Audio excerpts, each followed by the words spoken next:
Smell that? It's the Oscar season.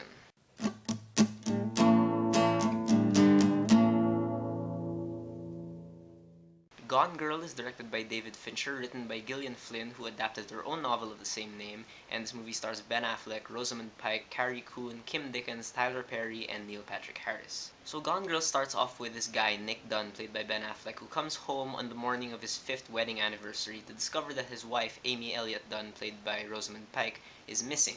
And in the police investigation that follows, lots of weird things start coming up from both Nick's end and Amy's end, and this huge media circus just forms and puts a spotlight on Nick. And the question the entire country is asking is, did Nick kill his wife?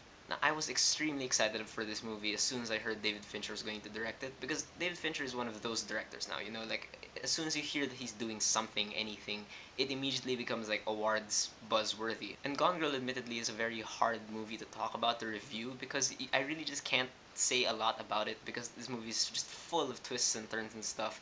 The trailers don't really show you anything at all, but it is no spoiler to say that Gone Girl is an excellent film. It has David Fincher's trademark, excellent direction.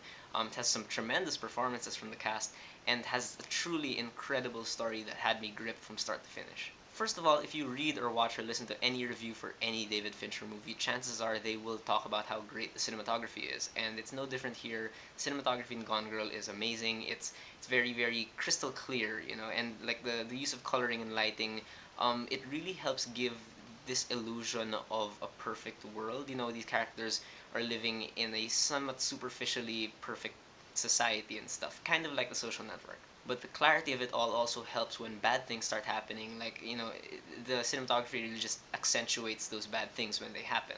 It's kind of interesting how a story like this that's set in such a familiar world in like suburbia and stuff can sometimes get as eerie and creepy as the girl with the dragon tattoo.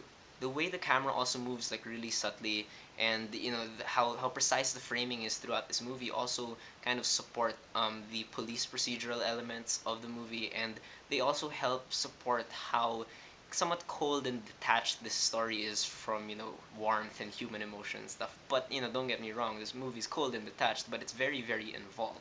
Certain makeup effects are also used very well throughout this movie. I can't really say what makeup for what without spoiling it, so let's just say that it's good makeup. Now, this movie is 2.5 hours long, and I will admit that I never checked for the time once, because this movie has excellent pacing. Like, I was so into the story, I just did not notice the time just fly by. I personally don't think there's any dead air in this movie at any point. It's not like this movie has growing suspense throughout the movie, really, but the mystery keeps on developing and growing, and the stakes keep getting higher, so you're always invested. And what I loved also about this movie is that this movie is just as much Amy's story as it is Nick's story. You really get the bounce between their two perspectives really well, and they're both given very equal time. What's cool also is that when the supporting characters get to play around, you really get to see the story also unfold from their point of view almost. You have Kim Dickens, who plays a cop, you have Tyler Perry, who plays the lawyer, you have Carrie Coon, who plays the twin sister of Nick, and you have Neil Patrick Harris, who plays like the ex-boyfriend of Amy. And of course, how can I not talk about the musical score by Trent Reznor and Atticus Ross? Trent Reznor from Nine Inch Nails. Nine Inch Nails is my favorite musical act of all time, and I'm a huge fan of his, and he does great work again here in Gone Girl.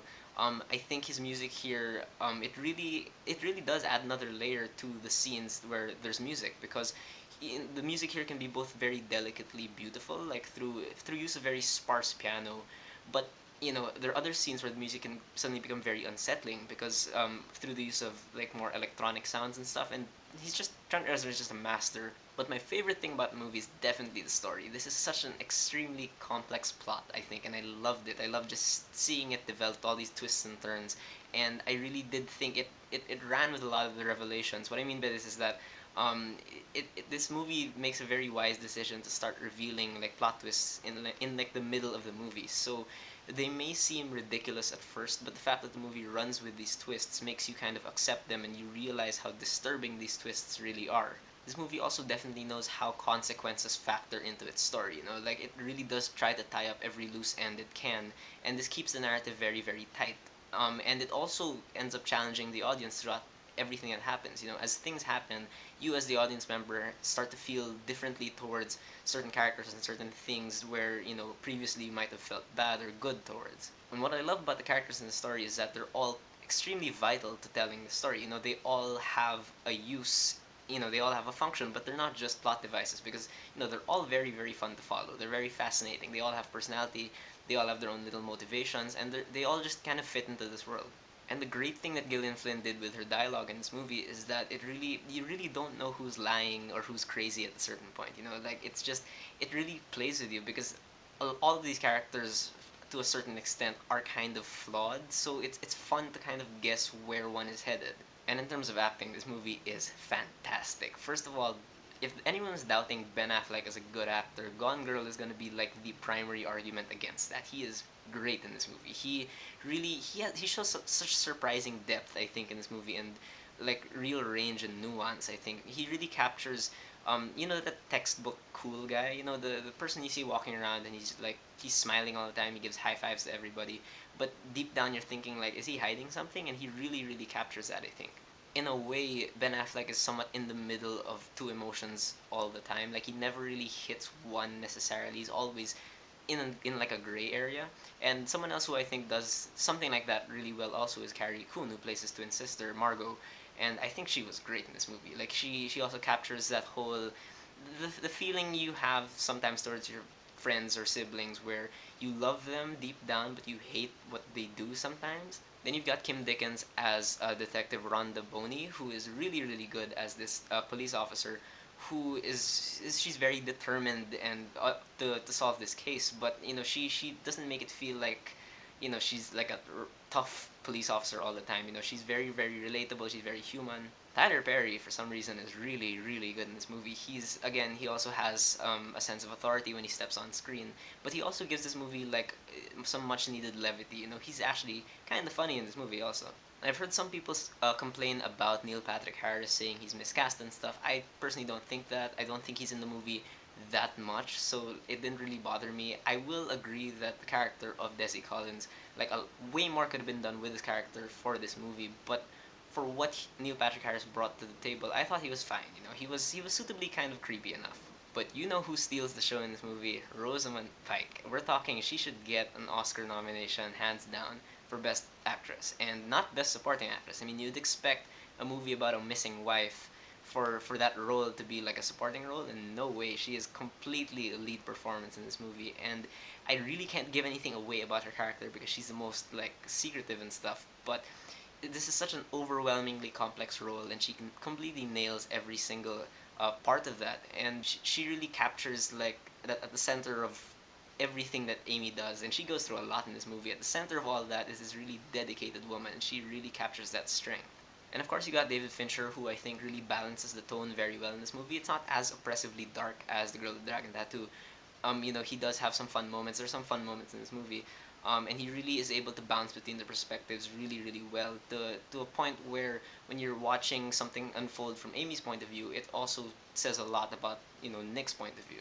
David Fincher is a master at making each scene work on different levels. Like every scene that's happening, it's shedding light on the relationship, it's providing clues to the mystery, and it's also building suspense. And ultimately, Fincher really enables this movie's themes to really kind of come through, and there are a lot. There are messages on relationships and marriage, and most importantly, the perceptions we have of people when they're portrayed through media, and how that can like just turn on a dime.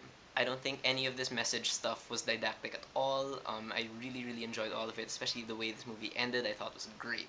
If I have any complaints about this movie, it would probably be just that a lot of the transitions throughout the movie just really didn't really work for me because I just couldn't adjust to them because they were so sudden, they were so jarring, honestly, and especially the ending. The ending is a bit too abrupt, way more abrupt than I would have wanted.